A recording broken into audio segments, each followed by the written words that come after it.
খবর, এসএসসির ত্রুটিমুক্ত তালিকার নির্দেশ মমতার। এসএসসি আবার ত্রুটিমুক্ত তালিকা প্রকাশ করবে। কেন এই অবস্থান হলো? এর মূল কারণ, এসএসসি নিয়ে রাজ্য সরকারের অবস্থান এখন দ্বিধাবিভক্ত।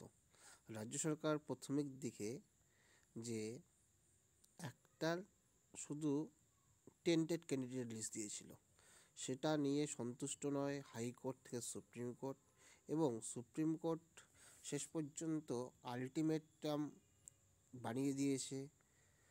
ধরিয়ে দিয়েছে এসএসসির কাছে যে আপনারা যদি ত্রুটিমুক্ত তালিকা দিতে পারেন বা দেওয়ার ক্ষমতা থাকে তাহলে দিয়ে দিন, এবং রাজ্য সরকার সেটা স্বীকার করেছে সুপ্রিম কোর্টের কাছে। সেই প্রেক্ষাপটে নিরিখে রাজ্য সরকারের শিক্ষা দপ্তর থেকে শুরু করে এসএসসি এবং মাননীয় মুখ্যমন্ত্রী মমতা ব্যানার্জির নির্দেশে শেষ পর্যন্ত এসএসসির ত্রুটিমুক্ত তালিকার কাজ নাকি শুরু করে দিয়েছে। এখন দেখা যাক এসএসসি এই বিষয়ে কতটা নিখুঁত নির্ভুল হতে পারে, তার উপর নির্ভর করছে আগামী দিনের জাজমেন্ট।